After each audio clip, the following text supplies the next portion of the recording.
Success shouldn't feel this exhausting.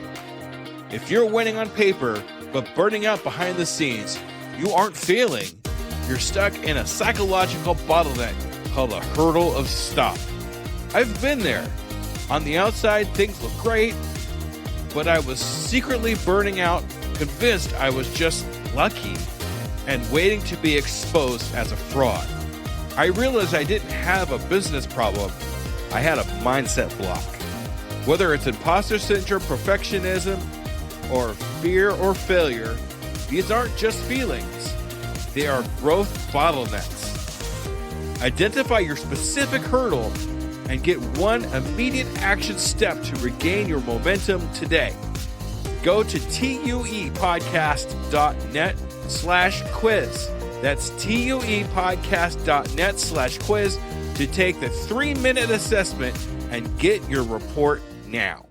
This is an Undiscovered Legacy production. Undiscovered Entrepreneur, episode number 72, and we got something for you. Can't wait for this one. Dissect that and make it lucrative. Whether you make yourself a commodity, or you make yourself a hired gun, or you make yourself as a whole a product with your band. So I would say definitely look at it as a business, running like a business. So you got to find other like-minded people, 100%. Yeah. And if you're not willing to make the sacrifices, and you're not willing to go through the pain of it, and that what I like to call the learning curve, then you're not going to succeed, because if you don't fail, you just won't succeed.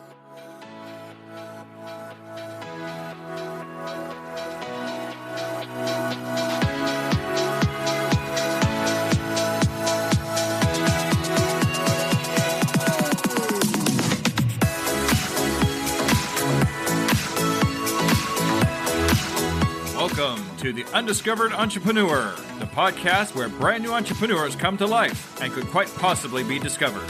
Join me, DJ Skoob, and the rest of the Skoobelievers as we help these new businesses become a reality. And now, away we go!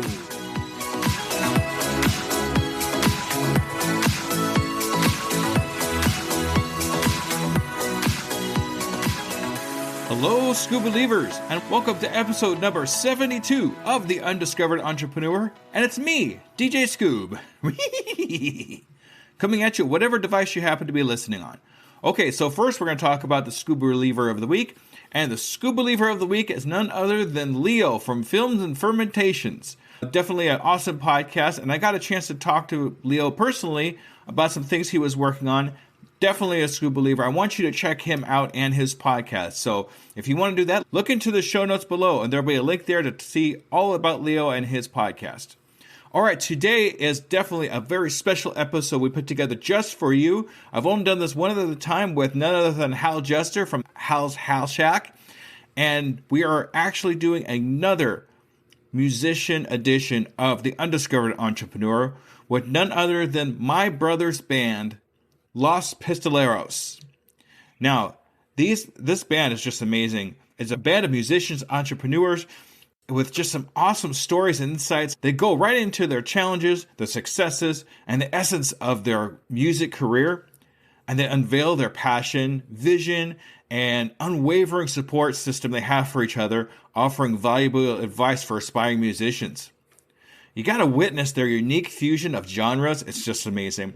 Entrepreneur ventures and the profound impact their music has on themselves and their audience. We got to join them in celebrating their resilient spirit and creativity to define their entrepreneur path. And make sure you stay all the way to the end. They have something very, very special for us. We're going to get a first listen to their most recent single that hasn't been heard anywhere else yet. So you're going to get a first look at their newest single, first listen of their newest single. Unless you're looking and then you're watching the YouTube. Hi, guys. All right. So let's go ahead and take a listen to my favorite band, my brother's band, Los Pistoleros.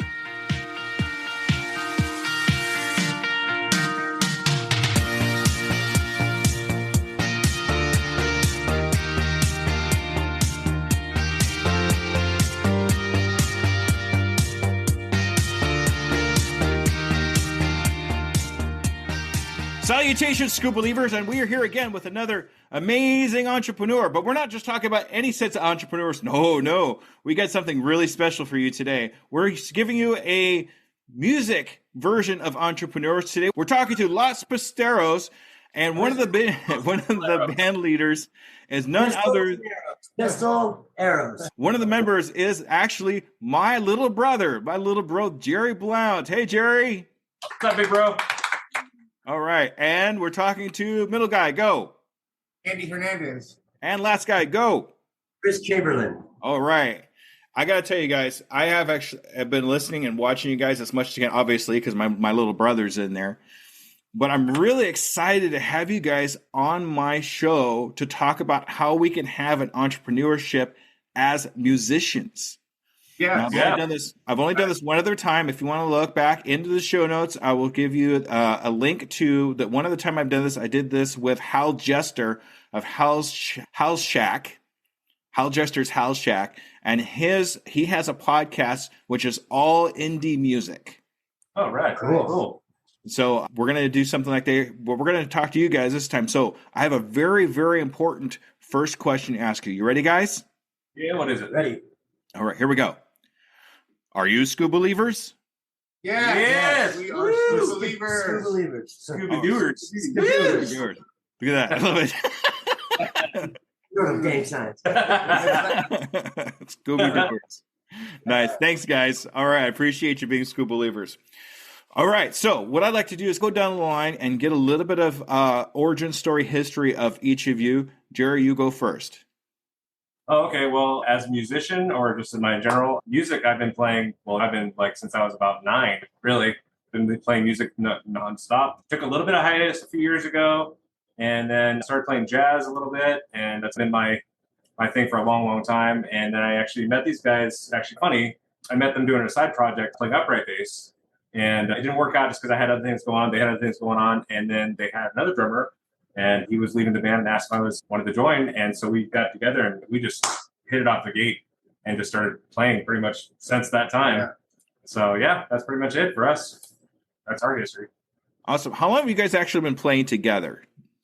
Since 2009. Well, yeah, as a whole unit, me and Andy have been playing together since 2009, summer of 2009. Yeah. So coming on 15 years, I think. Did I do the math correct? Yeah. Nice. Hey, math. Okay, next. You're a little bit of origin story and how you got here. I guess I've been playing music since 4th grade, and I've just been playing my whole life pretty much. And my brother was also in the band when we were kids. And it's, just kind of doing the same thing since I was in 4th grade. And I'm still old. When I'm getting old, I'm old now. I still do the same thing. So pretty much been playing my whole life. Been played in different bands.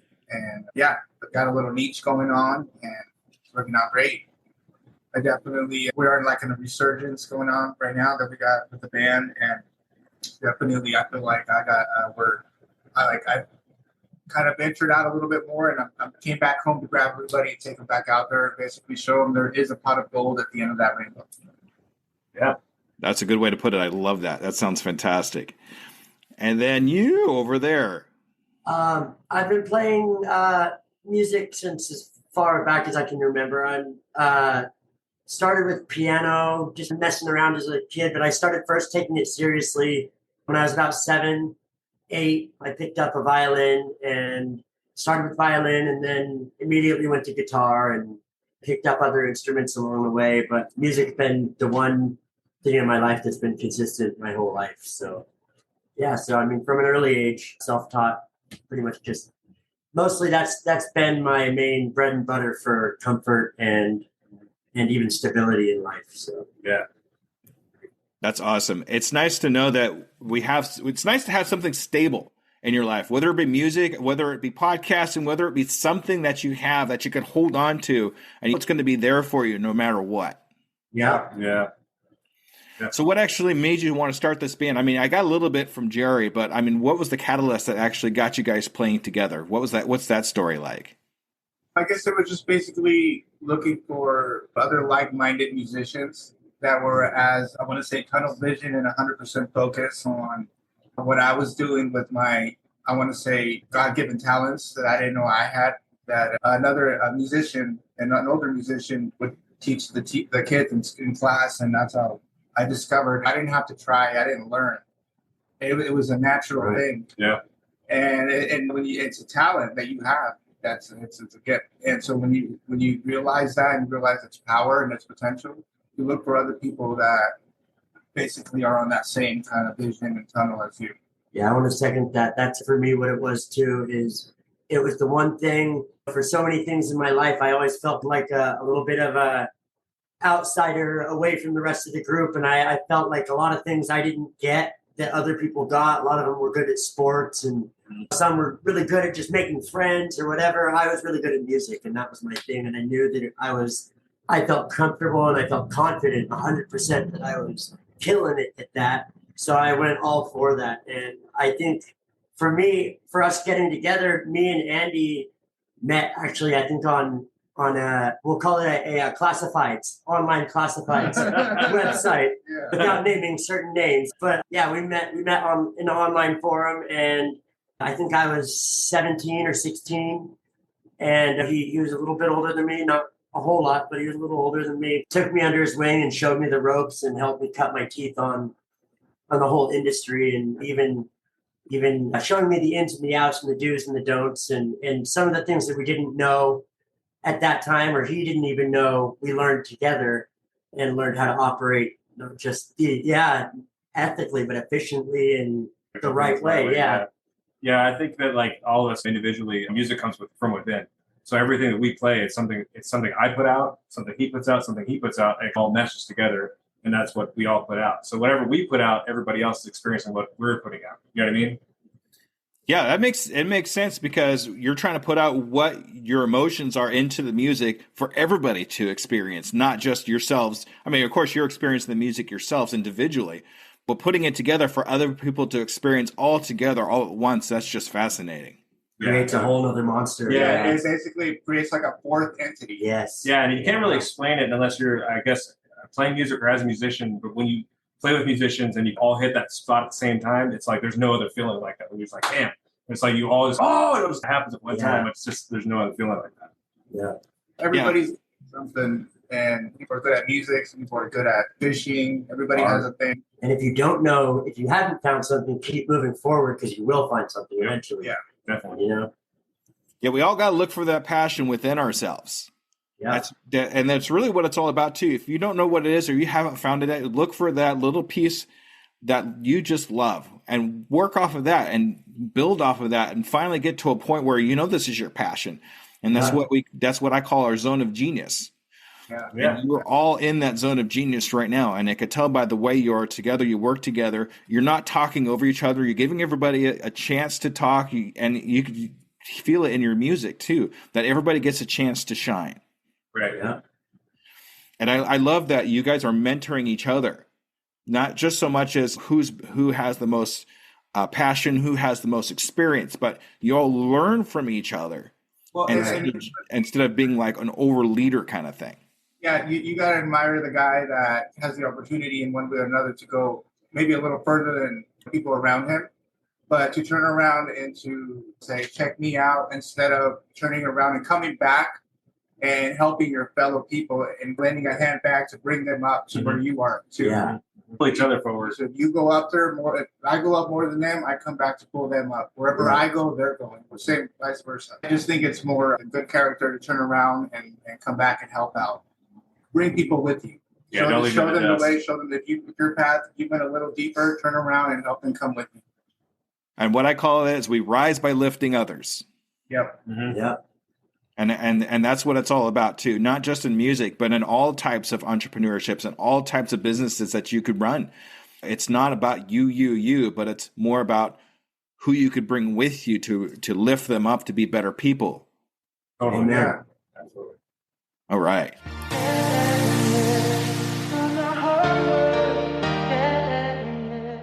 Getting started, guys. What were some of the major pitfalls that you had getting started? I mean, we all have pitfalls and problems that we come across in our entrepreneur adventure, no matter what it is. But you guys, what are some of the problems that you had actually just getting started? I would say immediately would be the funds for the tools for the job, Yeah. such as gear, equipment, quality stuff, the studio, getting going, just like anything else. You got to create that snowball effect. For us, when we came, we actually had something to bring to the table that we didn't start playing venues and bars. We started playing house parties. House parties. And so we already had a huge following and a huge crowd. By the time we hit the bars and the professional industry, such as venues and bars and such, we were bringing that crowd, we were packing it. And since we had no idea how the business ran, we got taken advantage of. We didn't know until people that were more deeper in the industry can't turn around and say, "Wait, you're packing the place, they're collecting at the door. What is your percentage?" Because at one point it is a lucrative because you're providing a service. And there's three things that go together within that industry. It's entertainment, food, and beverage. And we happen to be in the entertainment part. And there are people that there's those three things always go together. You gotta follow. It brings the crowd. You go where the crowd is. You follow the crowd, right? So if there's a barbecue event all in town, it's like the biggest event in town. Everybody's there. And what do we have there? Entertainment, food, and beverage. You know what I mean? So it's the same thing. We just happen to be in the entertainment part of it. Mm-hmm. And it's the same thing. It's so similar. It's amazing to me how similar that is in entrepreneurship and any kind of business because you want to go where your customers are. Yeah, right. Yeah. You follow the money, you follow the crowds. Yeah. Sometimes they pop up organically around, like you're saying, the food, beverage, entertainment. It's like the trifecta, and the crowds just sort of gather around it. That's why, like you were saying, like the food truck Fridays or whatever. Or car shows. Like that, there's many different city events, local market. What's it called? Farmers markets. Stuff of that nature. It's not necessarily just pigeonhole to playing like bars or venues and stuff like that. There's way more involved with just doing that. But we're doing a couple weeks ago for the art festival here in town. Yeah, playing a show there. Yeah, I mean, I've even taken my career where it was strictly casinos only. So it was a lot of traveling and just, it's a whole other level of professionalism when you're playing casinos and such. So there's all kinds of different assets. I guess some people get lucky in the beginning. Others, you got to build it. One of the hard things, since going back to the main point, is being unknown. You got to go out there and demo your product. Perhaps you got to do your first. You got to go out there and do your first tour. Yeah. So people got to know you. Usually, it takes about 3 times. Pay your dues almost. Yeah, you got to go out there, pay your dues. You got to demo what you got. Luckily, in a sense, these guys, before I joined the band, they were already known, so they were kind of following. So once we started playing together, we were fortunate enough to already have people that already knew who they were. Yeah. But we're bringing something a little bit different with me being in the band too, which is nice. We're still also playing the stuff that a lot of people already know. Right. So it's great. Yeah, along with great new music and stuff. Yeah, music we're cutting up now. It's been great. I want to add something real quick. When you said like what were the sort of setbacks or pitfalls, for me in the very beginning, I feel like I'm going back to when we were actually in California touring just recently. I found a fortune cookie and I opened the fortune cookie. You remember this? And I read the fortune and I handed it to Andy and it said, the only limitations that you will find in life are ones that you set for yourself. That's it. And I think like your own worst enemy kind of thing, your own doubts can be a major pitfall and a major setback for me, at least, is I have to really sometimes overcome my own doubts and just like, and that's where Andy has shown me when I was really young, we did it because I didn't know that we couldn't, because Andy believed that we could.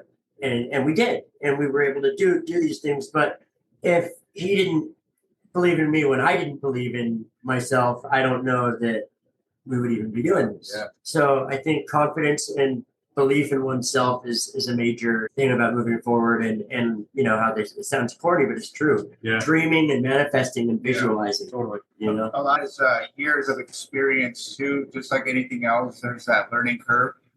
And you learn how to hustle the business and the industry in many different ways. And you get hustled along the way because, again, it's part of that learning curve. And so at one point, you learn all the hustles, learn all the angles, and then you're the one in control. And then it's all about how, like he said, your success is measured on how far you want to take it. Exactly. And you make a good point too. A lot of us go through something called imposter syndrome, especially when you first started getting out too. And that's what you're explaining over here just a minute ago, where you really don't feel like, am I doing the right thing? You're questioning yourself. Am I worthy of doing this? What am I actually even doing here at this point? And to have somebody say, hey, you can do this. I hear your talents. I hear what you're doing. And something I like to say too is the 5 people you hang around the most and surround yourself with is what you actually become. So you 3 surrounding yourselves with each other and what you're doing right now. Well,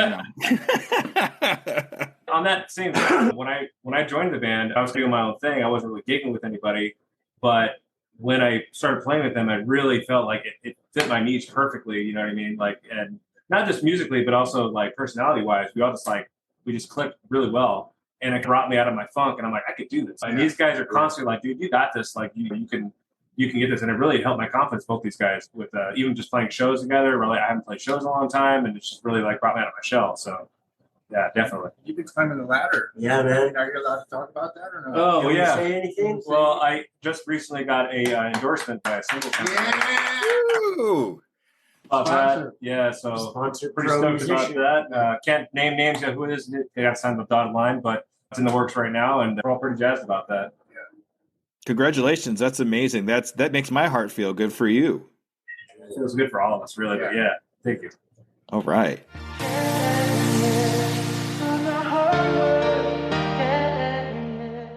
All right, so I'm gonna move on to a different little subject here, and we touched on this a little bit, but I want to get a little further out on some of your influences that you've had as you're going along your entrepreneur adventure and you're in music. What are some of the influences and some of the people that inspire you to keep moving forward, besides each other? Oh, mine's easy. Well, actually, you were first when I first started playing music. You were my first inspiration because you were playing trombone in the jazz band and the band in elementary school. And then I was like, I had 2 choices, to play the drums or play trombone. My first choice was trombone, but I didn't get trombone, so I started playing drums. And pretty much after that, I've been playing ever since. But another big influence was our dad. He played bass in a guitar or a Doors cover band in high school. And my uncle was a drummer. My grandmother played piano. There's a lot of musicians in our family. Yeah. So having that music around all the time was just huge for me. And it was just such an influence of having that camaraderie of music constantly. My grandmother took my first jazz show. That was epic. I'll never forget that. So, I mean, between that and like being able to push myself through music, it's just been, definitely think those have been my huge, biggest influences for sure. Well, you're making me cry here a little bit. I had no idea that was happening, but I do remember, and I remember this vividly, going over to my friend Jason's house with you growing up and sitting down and teaching you your first drum riff. Yeah, and I think it was the Warriors theme from the Ultimate Warrior. Yeah. Yep. Mm-hmm. Yeah, I remember that. That's cool. What a cool I don't think I've been on a drum set since, but what a good memory, though. Yeah. That's so cool. I forgot all about that. They forgot that, man. Yeah, that's why I'm like shedding a tear right now because it's just seeing where I'm getting gushy here, y'all. Just fair warning. Okay, so just seeing where you've come from as we were growing up, and then us getting split apart the way we did, but you continuing on with what you love, with what you're passionate about, and having dad and the family say, "Hey, you can do this. You can do this." So that's great. Yeah. Okay. Mushing time's over. Go ahead, Annie. Go ahead. I was just gonna say, I guess my influences to keep you going? Yeah. I would say other people, other bands, other musicians that were doing the same thing at a higher level than I was, and a lot of them turning around and helping me up too. Also, other musicians that I've never met, that artists put things together into perspective. And some of these guys are into, I talked about entertainment, food and beverage. They're in all 3 aspects of those. People that do it full-time players. There's conditions that come with that. But basically, it's being able to see bands that are not necessarily what you call big time radio bands, what I like to call subculture genre. Yeah. And band musicians and artists that are very successful and they're entrepreneurs within themselves doing it. Yeah, definitely. Awesome. It's interesting to me how, and this kind of goes back into my life too, where we can talk to people that are in the same area that we're at, but we don't think ourselves as competition, but more as just wanting to help each other out and get higher than where we're at right now. When I first started doing my podcasting, it was the same thing. I was afraid to talk to other podcasters and people that were higher up than me because they don't want to talk to me. I'm competition. But the more I got into talking and understanding what I'm actually into, and I realized these people aren't competition. These are people that wanted to genuinely help me and see me succeed. Yeah. You get two different types of people. The ones that, like you said, are see you as competition, and then that's a little bit of the ugly side of humanity. But the majority of good art, like you said, good people, and then want to see you be successful as well. Mm-hmm. Exactly. Okay, now it's your turn. So, I mean, I touched on it earlier a little bit, and again, I'm not trying, we already had sappy time, so, which was touching, but to do that a little bit, Andy really did help keep me, like I said, you really did help keep me, you took me from a place where I was like a 16-year-old kid living in my mom's house and he was, in your mid-20s? Yeah. He was in his mid-20s, I was 16, and but he took a chance on me, and he was like, "Hey man, I watched him, so I really looked up to him as he was doing this, and like I said, he showed me the ropes, so that was really a big kind of somebody for me to look up to and keep me motivated with music, and he still does, even when I still get really into like a depressive funk or whatever. He pumps me back up. It's like recharged. Mm-hmm. As far as musicians that I don't know, John Prine he was, real famous country folk singer. He was one of my mom's favorites, and he had his whole career. He went, and then sometime I think in the 90s he got throat cancer and mouth cancer, and they ripped out his entire jaw, his throat, and instead of stopping music, he kept singing, and it just altered his voice. But that became the next era of John Prine music. Was that gravelly, heartfelt, really emotional, guttural vocals that I almost love more than the original early stuff. And that was just sort of how they say, what's that saying? Necessity is the mother of invention type thing. Yeah. If it weren't for that, that was like the catalyst for change, even though he took a bad thing and turned it into something beautiful. And he kept going, and he didn't let it slow him down. So I try to look at adversity that way and try to find the little silver lining, I guess, in it, and try and find what I can do to turn it into a good experience. I think on that same note, we all wrote it, but Chris wrote a song called Reaper, which is one of our new singles that are out right now. And that whole song is based on a true story between these two, the adversity they had to go through and come back to where they are now. Yeah. So if you listen to those lyrics, everything that's in that song actually did happen. Yeah. So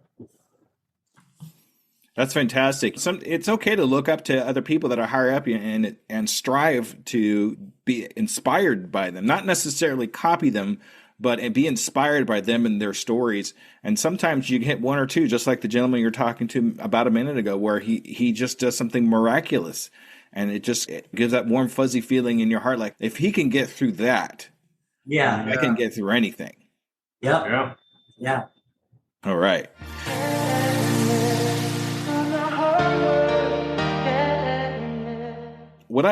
Here's one of my favorite questions. I love this. I might have to, and I want you guys to answer this kind of as a group. Okay. When will you know you've made it? When will you think you've gotten to that point where this is exactly where I wanted our group to be? What is that like to you? We were just talking about this today. Yeah. From what I think, if we were all to agree on one thing, it's that we kind of have made it. I think making it can mean a lot of things to a lot of different people. There's the guy that has a regular job and does a local cafe acoustic once a Sunday a month. He's happy with that. He's going out doing his music. Loves his life. There's different levels of success, and there's different levels of making it. There are artists that have never played a show and are successful financially and are huge without ever having played a show because of the internet. In today's day and age, there are different ways to cut your teeth and different ways, avenues of receiving the income. And through music, although you should not limit yourself to one source of income ever, definitely it's I would say for me, it's the moment that you realize how the game is hustled and how it's worked, which was at a really young age for me. That's the moment you made it, because from then on, it becomes a pursuit of how you can perfect your pursuit of that different avenue of those different ways of the income, because it is a lucrative business. Well said. Yeah. Well said. Yeah, I think that all of us, in a sense, have made it in all of our lives in some aspect. Yeah, I mean, we played, for me, I mean, and for us, man, we played with a lot of the big headliner names that got us into this genre of music. I mean, people that we looked up to, we played with them. We shook hands with a lot of, we know a lot of famous people. And consider some of them friends. They're reaching out to us. We help each other out. We have been on big tours. We have gone across 10 states and played multiple cities at a time and stuff. It's 30-day runs. I mean, we get paid out here. We have minimums that minimum amount that we receive for these gigs. Our rooms are paid for. Our studio time is paid for. Nothing but gas, all that is included. So I mean, it depends on what you say when you made it. What is made it to you? That's what I mean. What has made it to us? What has made it to the next guy? A big one for me is we have people that come up to us and say like, "Hey man, your song like impacted me, or your song saved my life. Like I was going to kill myself. Yeah. If it weren't for your song, it helped me get through that." Like to me, that's making it. I made it. We made an impact. Made an impact on even just one person. Yeah. Then we're doing it right. That's exactly what I mean about when you're playing your music and it's coming out of you and it impacts that person. Watch them dance or just like really feel what we're putting out there. That's making it. Yeah. You know what I mean? You're impacting them by putting yourself out there. And at the same time, to always strive to keep progressing and to keep forward. Yeah. That's amazing. That's actually very similar to my Made It too. I'm hoping somebody to come up and say, "Hey, DJ Skoob." That's me. "Hey, I heard your programs and like I was just like changed my life because I listened to what they had to say about the music industry." Stuff like that, where they say, "Hey, thank you so much for what you do because it changed my life. It made things better for me. It made me think about things differently." That's my Made It moment too. So it's nice that we have a similar thing when it comes to something like that. But that's amazing that you could think of it that way, because everybody's made it moment is always a little bit different. Some people's made it moment is when I get the big house or I get the car. But made it moment for us is more of a warm, fuzzy kind of feeling where we impacted somebody else. We think about other people and what they have to go through and what we can do to change things for them for the better. Right. Oh. All right, that's amazing. Thanks, guys. Appreciate that. Okay.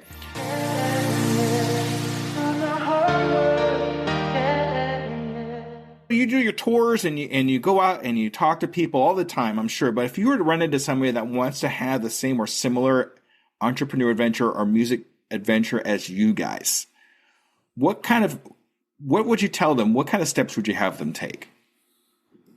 I would definitely tell them it's not an easy process. You got to have tunnel vision. You got to narrow down what you're doing and looking at the many different ways that you can dissect that and make it lucrative. Whether you make yourself a commodity or you make yourself a hired gun or you make yourself as a whole a product with your band. So I would say definitely look at it as a business, running like a business. So you got to find other like-minded people, 100%. Yeah. Yeah. And if you're not willing to make the sacrifices, and you're not willing to go through the pain of it, and that what I like to call the learning curve, then you're not going to succeed, because you don't. If you don't fail, you just won't succeed. Yeah. Failure is 100% part of success. Yeah. So if you're not, it's inevitable. If you're not willing, if you're not willing to miss those birthdays, miss those holidays, hop in a van for 3 months at a time, leave the country, leave your job, Be a failure. There's different things that will stop you, and a lot of them are financial. So you have to be willing to put yourself in a financial position where you can take those hits, take those days off, get yourself a career where you can fund those tools that I'm talking about that you're going to need. Yeah. Pre-set yourself up so when you get your taxes, save up for the days that you're going to need to take off because you're going to be on tour. You know what I'm saying? Prepare yourself. Know what You have to prepare yourself, but most importantly, find other like-minded people and be ready to make that sacrifice. Don't be afraid to take the leap. And you have to take that leap. And I learned how to swim by drowning. I just jumped in. I knew that I didn't know how to swim, and I said, I'm going to figure it out. And I jumped in. And yeah, I drowned, but you know what? I figured it out. So you got to be afraid to not take that leap. And most people, I'll tell you right now, do not have the courage or audacity to live the life that we do and to do what we do. They do not.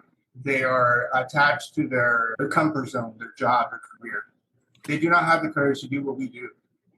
And so that's what I mean. Really ask yourself, is this something you really want to go down? Because if you're not that diehard about it, don't waste your time. It's not for you.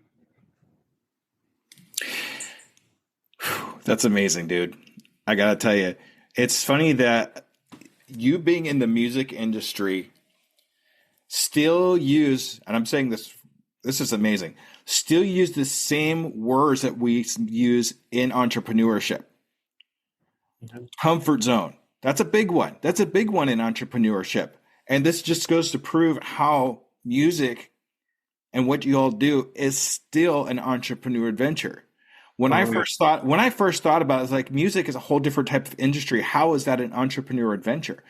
But the more I talk to music inclined people like yourself, or even Hal, like I talked about earlier, how similar a lot of what you all do is an entrepreneur adventure. Failure to success, like Chris said a little bit earlier. That's what it is. That's really what an entrepreneur adventure. We fail until we succeed, but there's no success until we experience failure. Right. Yeah. I think every band that starts out is an entrepreneurship. Yeah. Because you're putting yourself out there, right? And if you want to make it a career, that's really what it really is. It's an entrepreneurship. You're promoting yourself. You're getting yourself started. No one else is doing it for you. So every band, no matter who you are. There's also musicians that have stage fright and don't want to be in front of crowds, but you know what? They're in the studio making jingles for marketing companies. Yeah. Exactly. So you got to find your angle. Finding their corner on the market. Yep. Yeah. You know? And I love how honest you are with your answer to that question, because a lot of people will only talk about the bright side of things, the happy side, the things like that.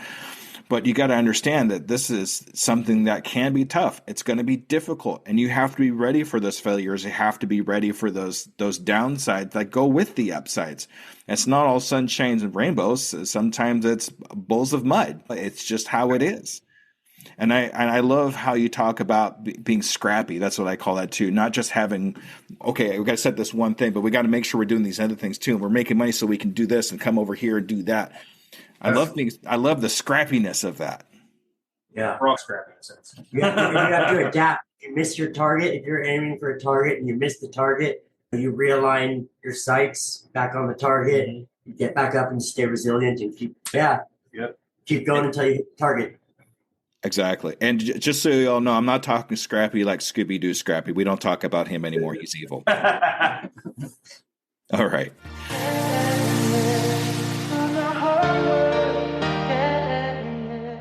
This is going to be an interesting question, especially talking to a band like y'all. But if I was looking to hire you as a band, but I had two other bands that I was looking at that has the same kind of music, same kind of charges the same amount of money, what would set you three apart from, say, two other bands? We set things on fire. No. I think well. I hope I have insurance for that. Okay. The thing we get a lot is the upright bass. It's a commodity. You don't see it that often. So people are very intrigued by the upright bass. It's also what he was going to say. I think we would say our backstory. Our stories that individually and our story as a whole. As Andy calls it, the fourth entity. Yeah, and we've gained a lot of fans over all these 15 years, and people watch us and our story, and most bands don't last. So because we have lasted so long, there has been almost a comic book story written about us. There's a legend to it, there's a story to it, and we've taken some hard hits. But I think we're in a good state now. I think people acknowledge it and realize it, and they say when you're doing good things happen. And we can't help but notice all the positive things happening. And I would say people I think if they get to know us or look at us, if you had an option, I think it's a feeling thing. From our success, people would do it off of feeling for us. Yeah, Definitely. Some say it's the looks, some say it's the upright bass, some say it's the sound. I think people have a feeling about us. Yeah. I definitely think what we're putting out there is new and bright and clean and good, and people can really get with what we're doing right now, you know. And I think that's what a lot of the music industry is missing right now is something that's different, something that is new. I mean, a lot of the music you hear nowadays, it's very similar. Recycled. Yeah. And it's not, it's missing the authenticity. And that's something I think that at this day and age, you look at everything mainstream, everything on the radio. How many people do you really see playing their real instruments these days? There's so many genres of music that, and no, I'm not dissing it or anything, because I think anything that you can do and you do it well, that's great. Everybody has their thing, but it's a dying breed with authentic, real, live instruments. Yeah, definitely. It's these days a lot of music is purely computers.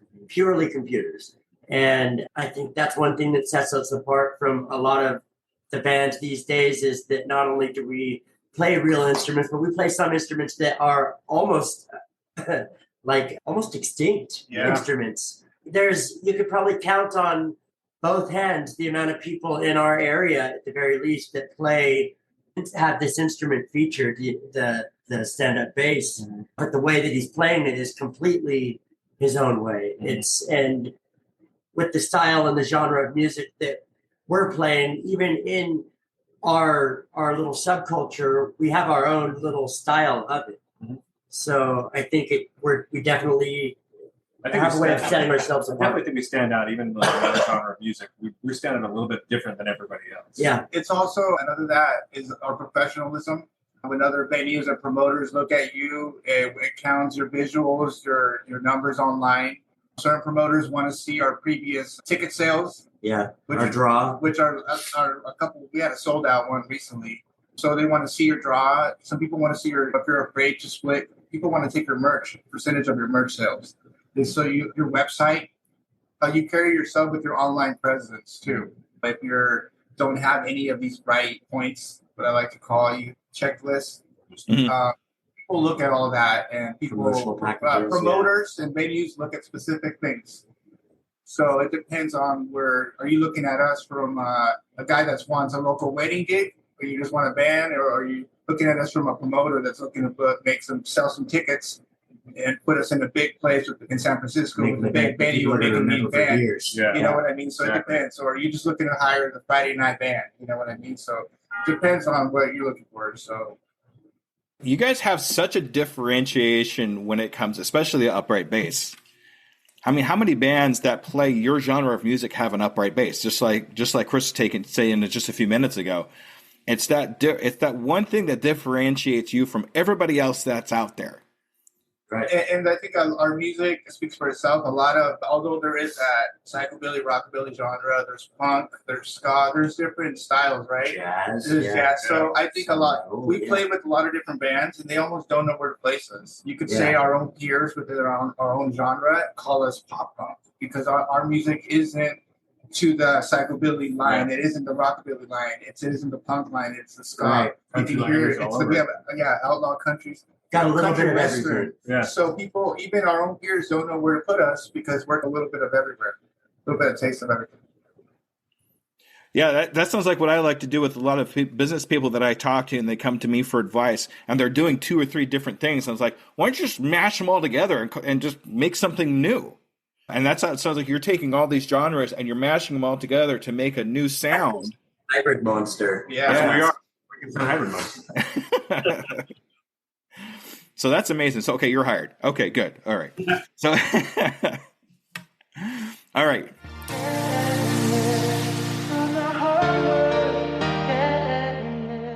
This is my favorite question, but I did steal this from another podcast, so I'm sorry, everybody. What is one question that you wish I would have asked you but didn't? I always miss one that everybody's ready for, but I never ask that question. What is that question, guys? What is life on the road? Thank you for not asking that. The road stays on the road. No. What question do we wish that you asked? Correct. That one, I really sat and tried to I did too. I was trying to think of something too.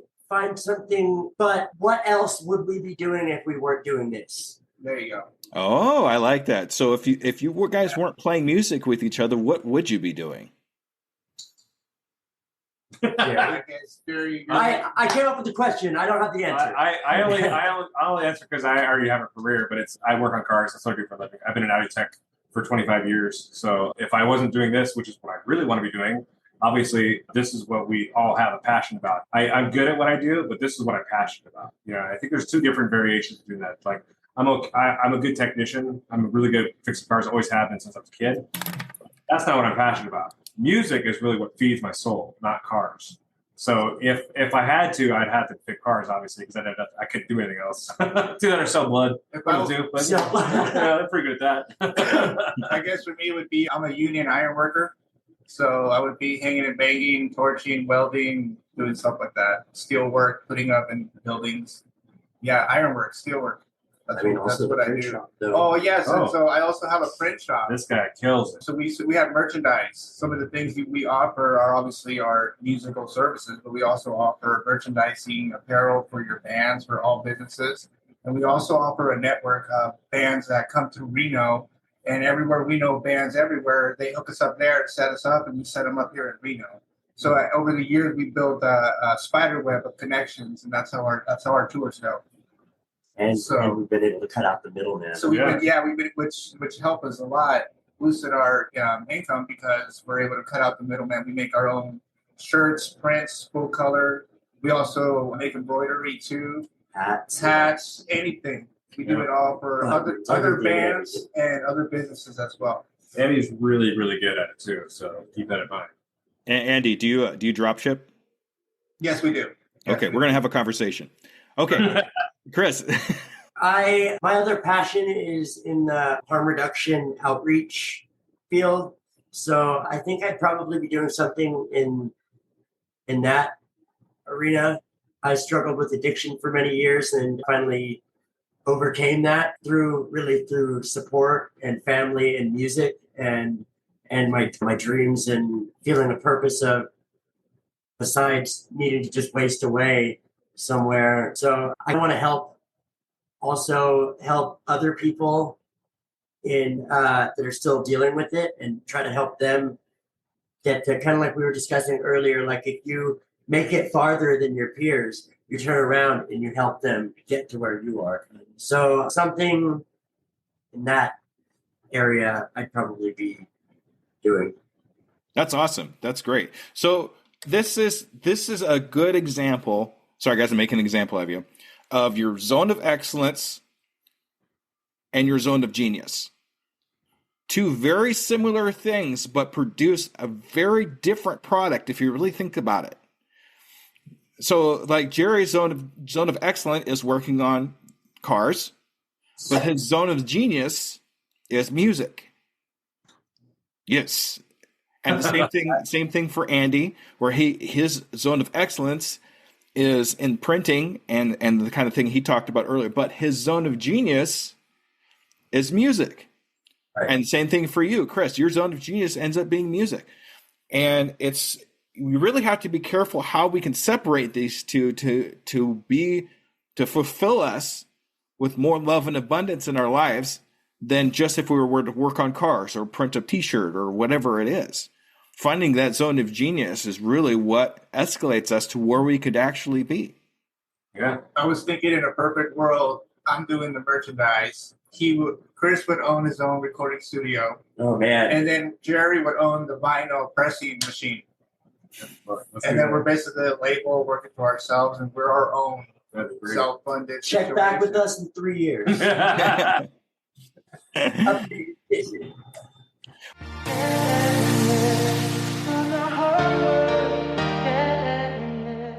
Well, Chris, it's funny you'd actually say that, because what I'd actually like to do with you all is I'd like to know your 6-month goal. Where do you see you and your band in the next 6 months? I would say finishing up the album and producing the vinyl, Yeah. physical vinyl, really cool color, nice vinyl, and definitely start getting in the realms of looking for help with booking agents and seeing what labels have to offer, what kind of relief financially, and how far their tentacles can, like I said, reach out further than what we know. Yeah.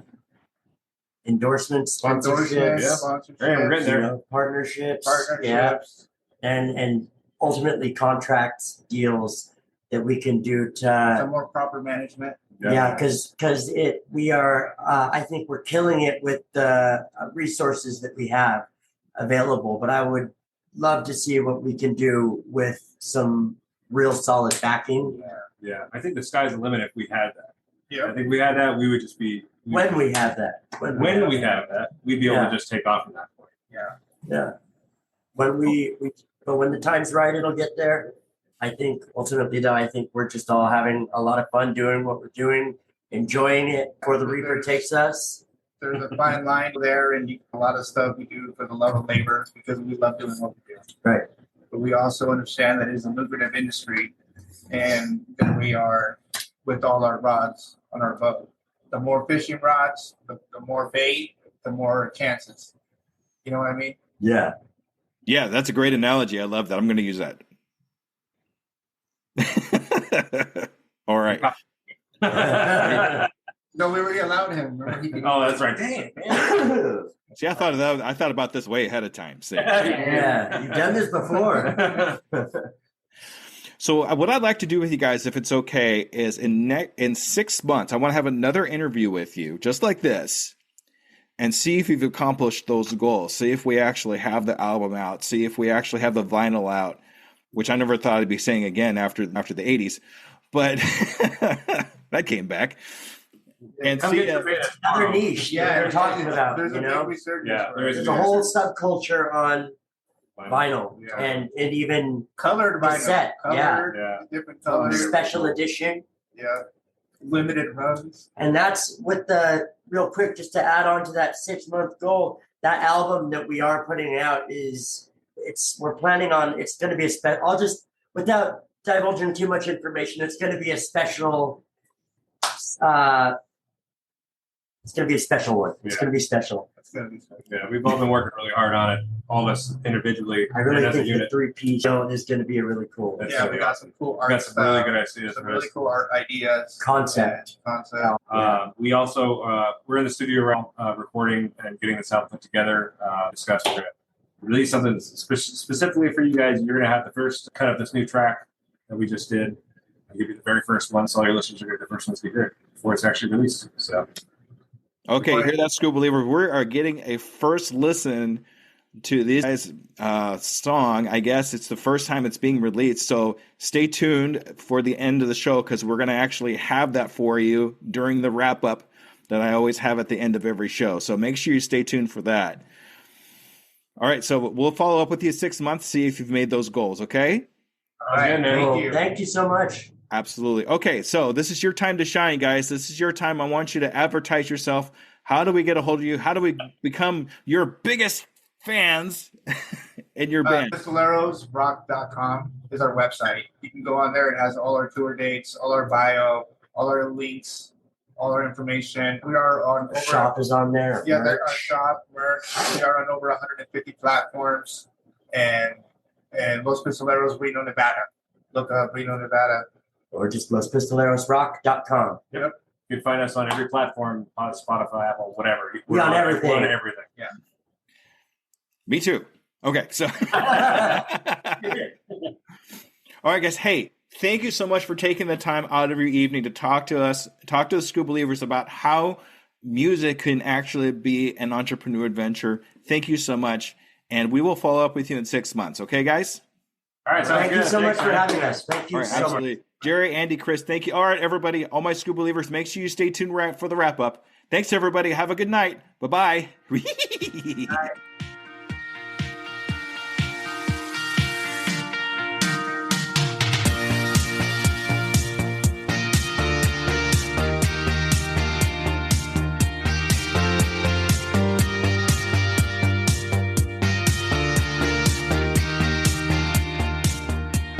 right, Skoobelievers, that was my brother and his band. Wow. I know this is the only second time I've actually done musicians. First time with my brother. And that's the first time I've seen him in a really long time. So, but it's amazing to me how musicians and what they do and how they promote themselves is all an entrepreneur adventure. How it all mashes together to be an entrepreneur adventure. It took me a long time to get that through my head that musicians and music and even actors are all entrepreneurs in their own way, shape, or form. So I'd like to say thank you, Jerry. Thank you, Andy. Thank you, Chris, for coming onto the show and showing us how music can be an entrepreneur adventure. Make sure you stay tuned for the end of the program. I actually have that single that we were talking about, and you're going to hear it first. Nobody in public has heard this yet. That's right. You have the first dibs of listening to this single from my brother's band. So let me introduce to you the newest single from Los Pistoleros, Home for the Heartless. Here we go.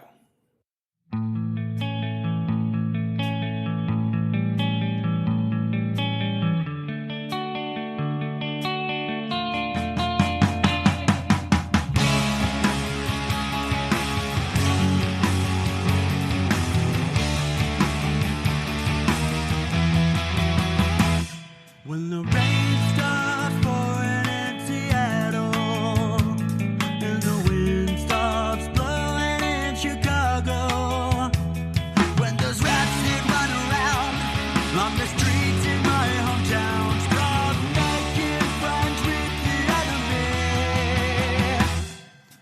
Friday will always be Friday. I'm still waiting for this to be my day.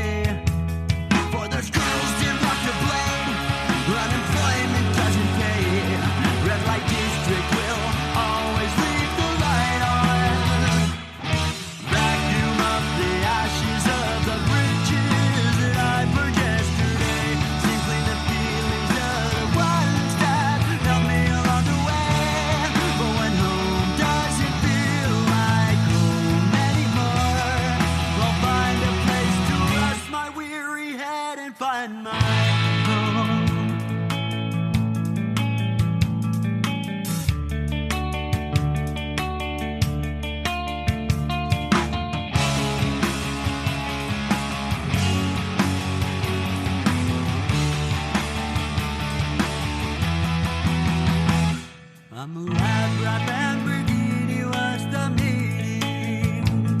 I'm a racehorse jockey, so I'm told. Be careful playing cards with the devil, 'cause the devil always knows when to fold. Vacuum up the ashes of the bridges that I burned yesterday, to clean the feelings of the ones that help me along the way. But when home doesn't feel like home anymore, I'll find a place to rest my weary head and find my home. Find my home for a crow.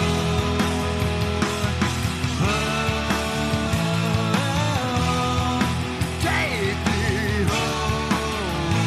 Take me home. They say home is where the heart is. She was right when she called me heartless. No place like home, there's no wonder I can't find it. Home is where the heart is. She was right when she called me heartless. No place like home. Vacuum up the ashes of the bridges that I burned yesterday, to clean the feelings of the ones that help me along the way. But when home doesn't feel like home anymore, I'll find a place to rest my weary head and find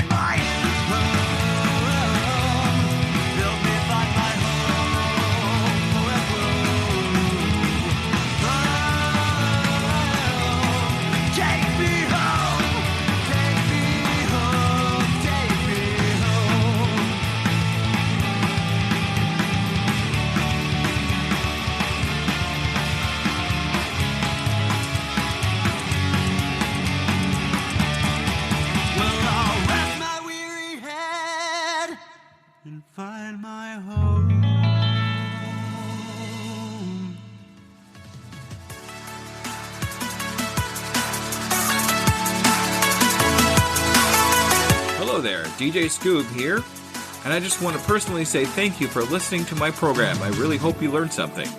Tune in 2 weeks to listen to another brand new entrepreneur. And remember, I can, I am, I will, and I'm doing it today. Hello, Skoobelievers. Let me ask you a real quick question. How many cups of coffee have you had today? 3, 5, 7? And let me guess, you've got a Red Bull in the other hand just in case, right? Yeah, I see you. Now, here's the truth bomb nobody wants to hear. You're not building a business. You're building a caffeine dependency. Listen, I get it. When you're grinding 12, 14, 16-hour days, you're building something from nothing. When you've got payroll to meet, investors to impress, and visions that won't wait. You need fuel. But what if I told you that the fuel that you're using is actually slowing you down? What if the very thing that you think is keeping you sharp is actually making you dull? Enter Rise Coffee. This isn't your grandma's mushroom tea. This isn't some hippie wellness trend. This is science meets performance. And here's what makes Rise different. Less than half the caffeine of a regular cup of coffee. But here's the kicker. You won't miss it. 6 organic powerhouse mushrooms, including cordyceps, what Olympic athletes use, and lion's mane, what Silicon Valley biohackers swear by. Sustained energy that doesn't spike and crash. We're talking smooth, clean power from morning to moonlight. Crystal clear focus without the jitters.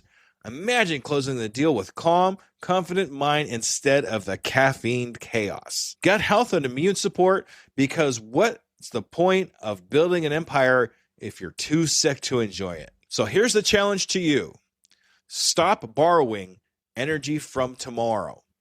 Stop running on fumes and call it a hustle. Stop wearing your caffeine addiction like a badge of honor. Real entrepreneurs optimize, real entrepreneurs adapt, real entrepreneurs win. You can't win if you're crashing at 2 p.m. while your competition is just getting started. Break the cycle. Head to risesuperfoods.com right now and use code PODNA15 for 50% off your first order. That's PODNA15 for 15% off. Try it for 30 days. If you don't feel the difference, if you don't feel sharper, calmer, more focused, more alive, then go back to your 6-a-day cup habit. But I'm telling you, we won't, because once you feel what real energy feels like, you'll never go back. Ditch the addiction, fuel your empire, and rise up. Rise Coffee, energy that builds, not burns.